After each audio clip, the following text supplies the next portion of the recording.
A Prefeitura de São Paulo propõe a instalação de novas marcas de memória em locais simbólicos, como este do antigo presídio Tiradentes, onde morreram militantes políticos e ocorreram outras violações de direitos humanos durante a ditadura. As marcas de memória deverão estar em presídios, centros de tortura, cemitérios e ruas. 120 pontos já foram listados. A intenção é instalar placas que registrem e homenageiem as vítimas de violações de direitos humanos.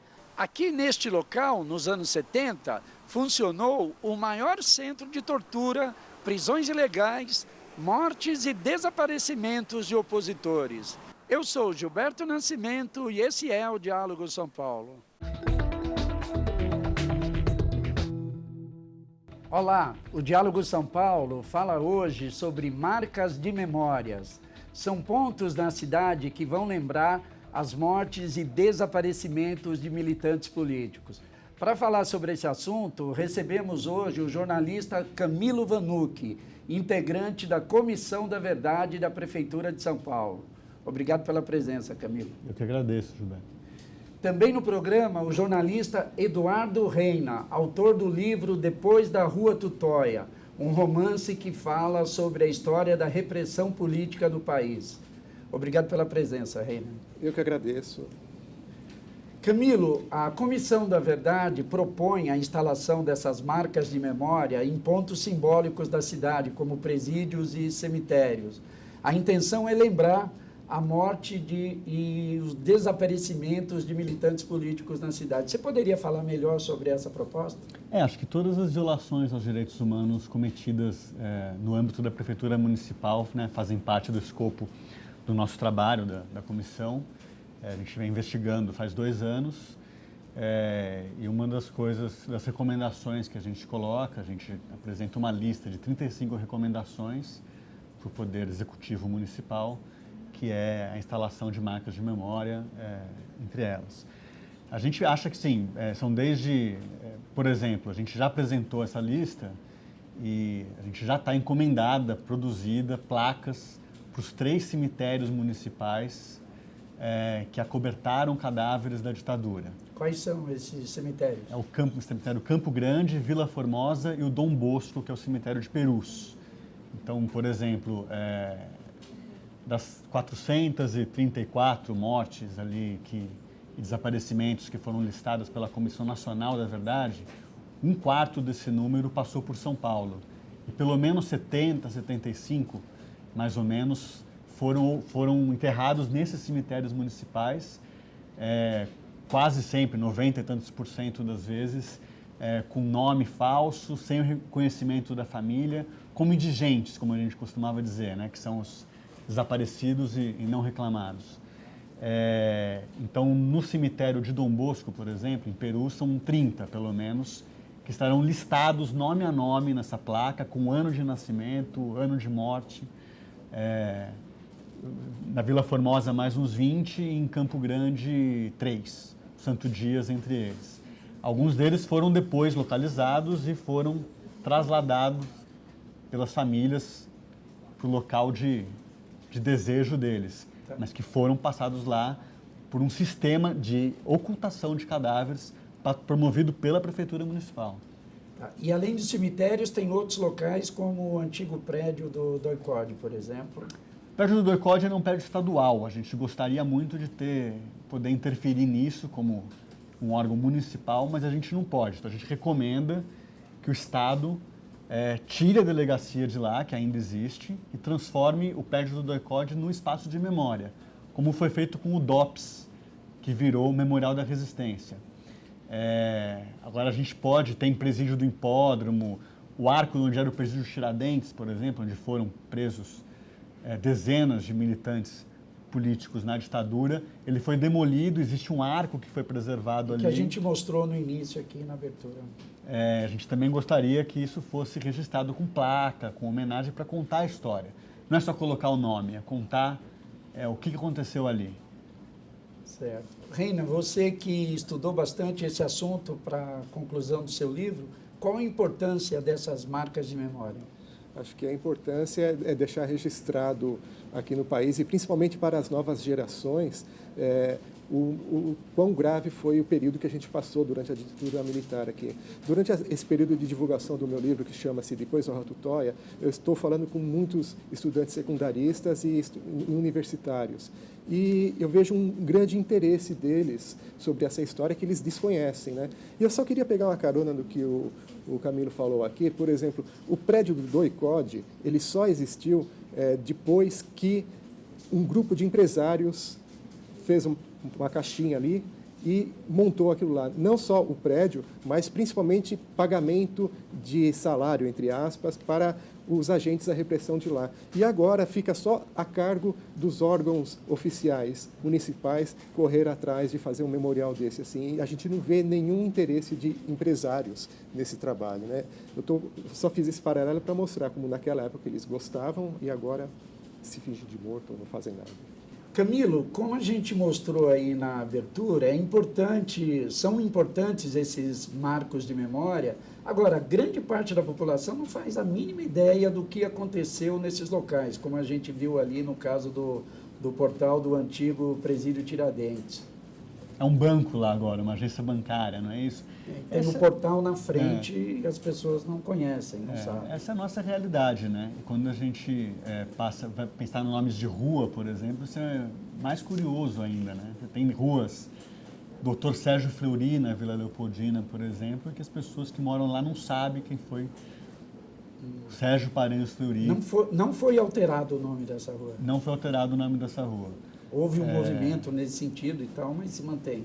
Se mantém. Tem projetos de lei, né? Tem, inclusive aqui da Câmara, de 2 vereadores, um ainda é vereador, o outro é um ex-vereador, que é um projeto do Jamil Murad com o Orlando Silva, mas esse não foi ainda viabilizado. A gente conseguiu esse ano, a Prefeitura trocou o nome do Elevado Costa e Silva para Elevado João Goulart.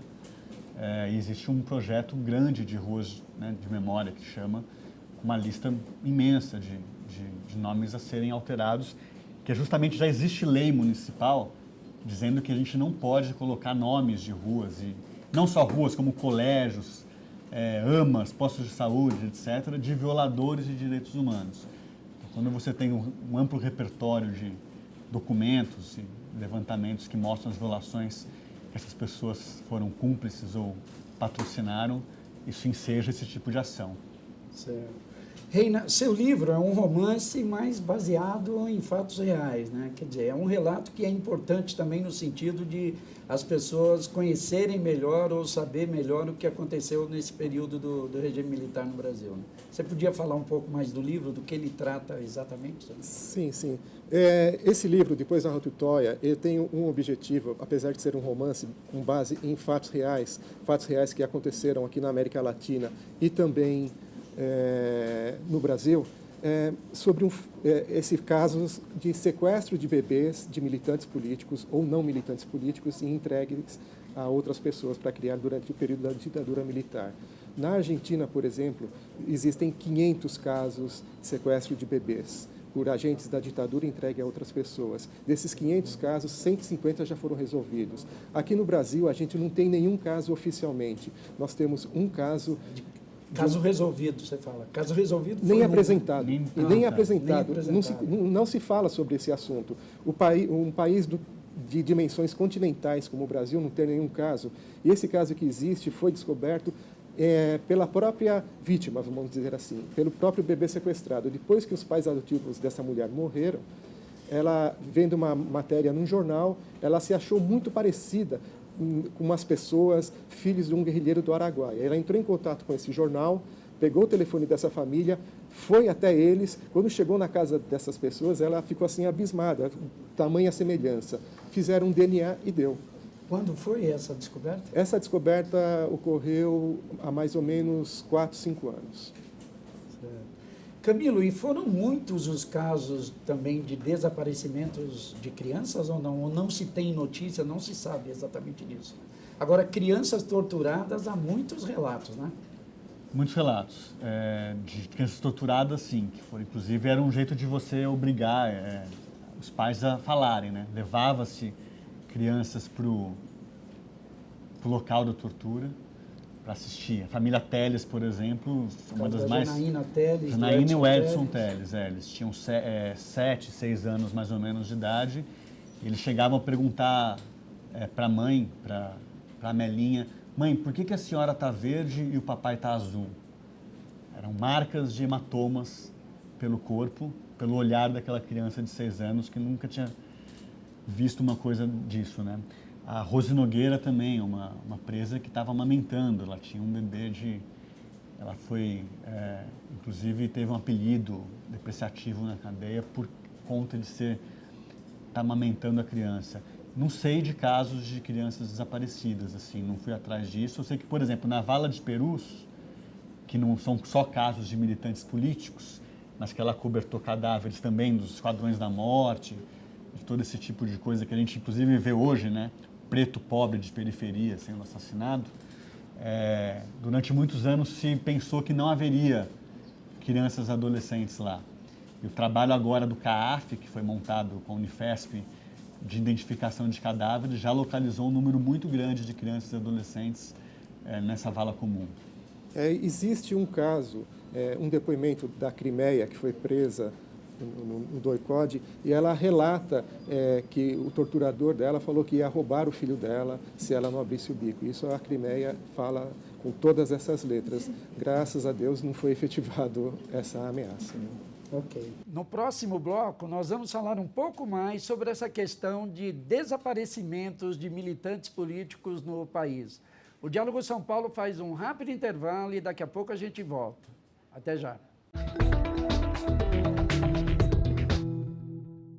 O que você acha dessa proposta da Comissão da Verdade de criar as marcas de memória aqui na cidade de São Paulo?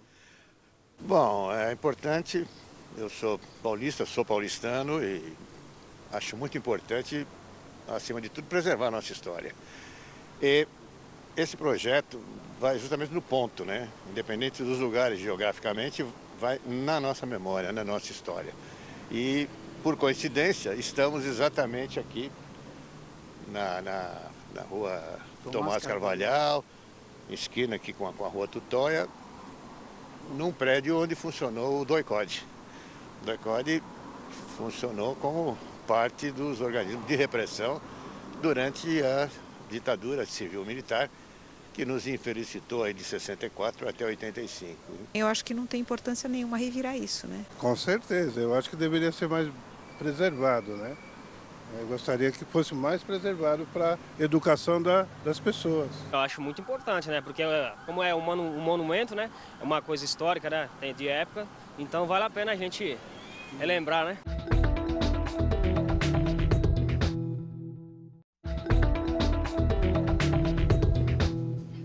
Estamos de volta. O Diálogo São Paulo fala hoje sobre marcas de memórias e desaparecimentos e mortes de militantes políticos.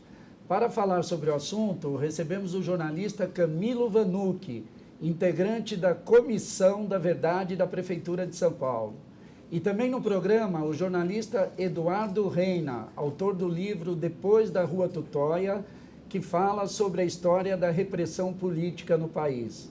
Reina, por que se fala muito pouco sobre essa questão de desaparecimentos políticos e por que não se busca o esclarecimento dessas mortes? Gilberto, eu penso que é um somatório de fatores isso. Vai desde os níveis governamentais, federal, estadual e municipal, e também uma extrema parcela do Poder Judiciário que barra isso daí. Se a gente, novamente fazendo um paralelo com a vizinha Argentina. Na Argentina, apesar da lei da anistia deles ser muito similar à nossa, eles já conseguiram julgar e prender culpados, empresários e militares e pessoas comuns também que estiveram envolvidos na repressão. E aqui no Brasil isso não avança, sempre sob a alegação do Poder Judiciário, o Supremo Poder Judiciário, de que a lei da anistia proíbe. Existem brechas nessa lei, existe jeito de você julgar essas pessoas, porque são crimes que não prescrevem nunca. Certo. Agora, muitos arquivos ainda não foram abertos ou foram abertos parcialmente, Camilo? Oficialmente você não tem uma disposição ainda das Forças Armadas em mostrar, revelar o que aconteceu e tudo isso, né? A gente ainda enfrenta uma situação em que quem quer revelar o que aconteceu é chamado de revanchista. Para que mexer com isso agora? Exato. Esse é o tipo de resposta natural que tem no Brasil, baseada numa falsa ideia de que houve uma conciliação. É uma ideia imposta, colocada como a lei da anistia, que era a lei que foi possível naquele momento, que a Corte Interamericana de Direitos Humanos já condenou o Brasil a continuar investigando e a punir responsáveis por essas violações de direitos humanos, que são crimes imprescritíveis, como ele comentou. O crime de sequestro e ocultação, por exemplo, enquanto não apareceu o corpo, ele continua existindo. Não é que em 72, 73 houve uma ocultação de cadáveres. Se não apareceu até agora, o crime continua acontecendo. Então a gente vive nesse impasse de que é a turma dos direitos humanos. Então acho que tem esse impedimento. Agora, comissões da verdade, da memória, esse tipo de trabalho que é feito hoje por jornalistas, escritores, como Reina, Marcelo Godoy, cineastas que trabalham com o tema, tentam de alguma maneira, da forma que a gente encontra para fazer, driblar essa falta dos arquivos abertos. Quer dizer, enquanto não existe uma clara demonstração de vamos abrir isso aqui tudo, a gente conta com essas pessoas que se dispõem a ir atrás, fuçar, procurar. E essa realidade no Brasil é diferente de países vizinhos, né, como Argentina e Chile, onde houve um maior esclarecimento, assim, vamos dizer, e punições também, né? Punições, prisões. Você poderia também falar um pouco sobre isso, Reina? Exatamente, mas acho voltar à resposta anterior. Falta iniciativa, falta força de vontade. A gente conseguir, existe esclarecimento de casos, olha, não querendo ser pejorativo, mas no Paraguai e na Bolívia, no Uruguai, na Argentina, no Chile. E por que no Brasil isso não avança? Porque falta vontade política de alguns setores.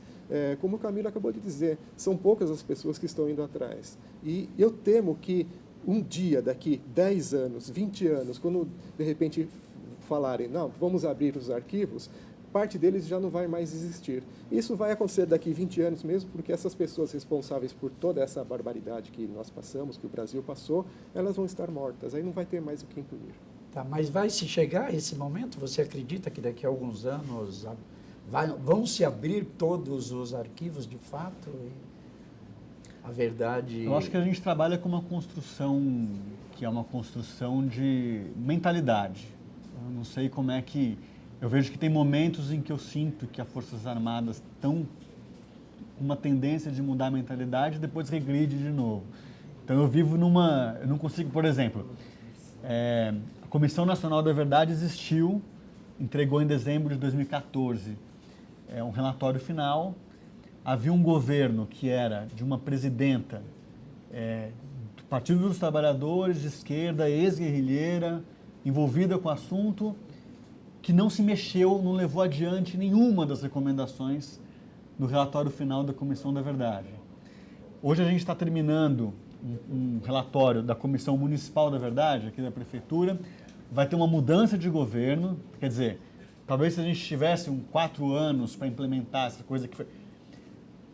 acho que é importante frisar, né? Assim, essa comissão existe porque um prefeito criou uma Secretaria de Direitos Humanos que não existia, criou uma comissão da memória e da verdade da Prefeitura que não existia, nem precisaria existir, mas que partiu de iniciativas próprias, particulares e tal.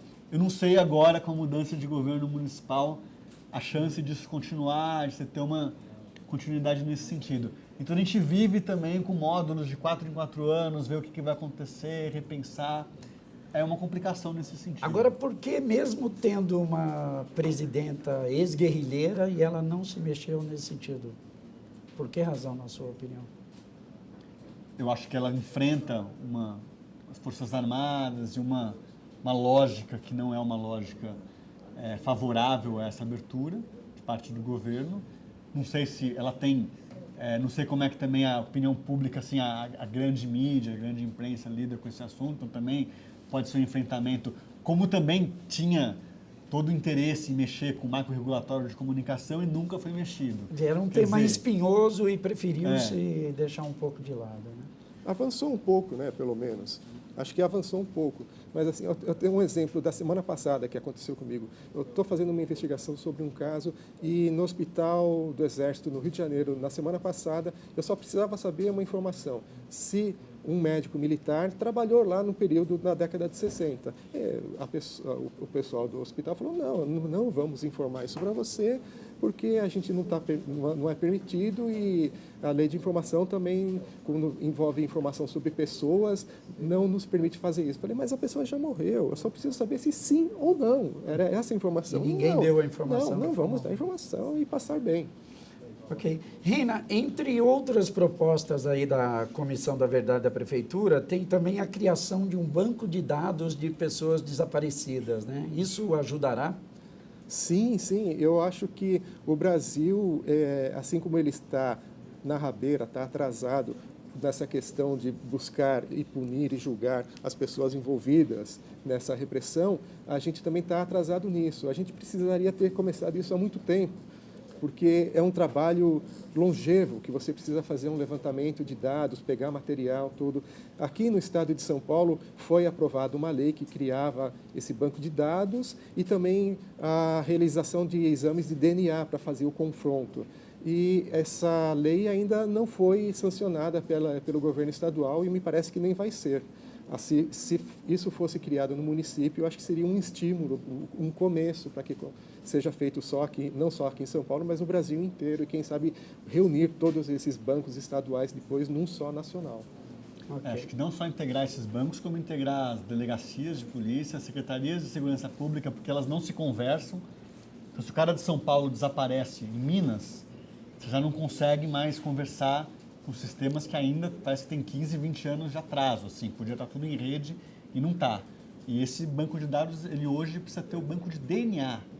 Né? O GT de Perus está trabalhando com a identificação, possível identificação, eles recolheram já com todas as famílias desses mortos desaparecidos que possivelmente estejam em Perus, os restos mortais, amostras de DNA para cotejar, a partir do ano que vem, com o trabalho que eles fizeram nos restos mortais, para ver se conseguem identificar alguém, porque as informações só morfológicas, de altura, de estatura, não são suficientes mais hoje para se identificar. Ok. Camila, a gente já está caminhando para o final do programa. Se você puder falar também de outros pontos do relatório da Comissão da Verdade, de outras propostas também que serão feitas e apresentadas? Então, a comissão ela tem a parte de relatório de pesquisas mesmo que se foram feitas, né? O nosso mandato estabelece, ele é muito focado para investigar violações aos direitos humanos cometidas no âmbito da prefeitura municipal, em que a prefeitura foi vítima ou causadora da violação. Então, quando os cemitérios municipais ocultam cadáveres, a prefeitura é violadora ou partícipe da violação. Então, esse é o foco principal do nosso trabalho, como também demissões, perseguições de funcionários da prefeitura. E como recomendações, para ficar no tema do programa de hoje, dos marcos de memória, a gente trabalha com a ideia, por exemplo, de trocar esses nomes de ruas, que a gente está reiterando nesse assunto, constituir espaço de memória, como é o Memorial da Resistência, que é um órgão do governo estadual. A gente acha que o governo municipal também deve ter um memorial para relembrar o período da ditadura e a luta pela democracia. O crematório municipal de São Paulo, ele tem o nome de um violador de direitos humanos hoje, que é o Dr. Jaime Augusto Lopes. Ele foi diretor do Serviço Funerário Municipal quando se criou a Vala de Perus, todo esse processo, esse sistema de ocultação. A gente propõe a troca, coisas nesse sentido. São 35 recomendações e algumas passam por esse tema. Ok. Você gostaria de deixar algum contato da comissão, Camilo? O e-mail da comissão para sugestões é contato.cmv@prefeitura.sp.gov.br. Quem quiser entrar em contato com a gente. Ok, Reina, se tiver mais algum comentário rapidinho que você queira fazer a respeito do livro e também deixar o seu contato. Bom, Vou falar rapidamente sobre o contato, vamos deixar o livro para lá, a gente falou um pouquinho já. Assim, eu posso ser achado no Facebook, como Eduardo Reina mesmo, ou então no e-mail edu.reina@hotmail.com. Ok. Eu gostaria de agradecer a presença dos nossos convidados. O Diálogo São Paulo de hoje fica por aqui. Até a próxima semana. Tchau.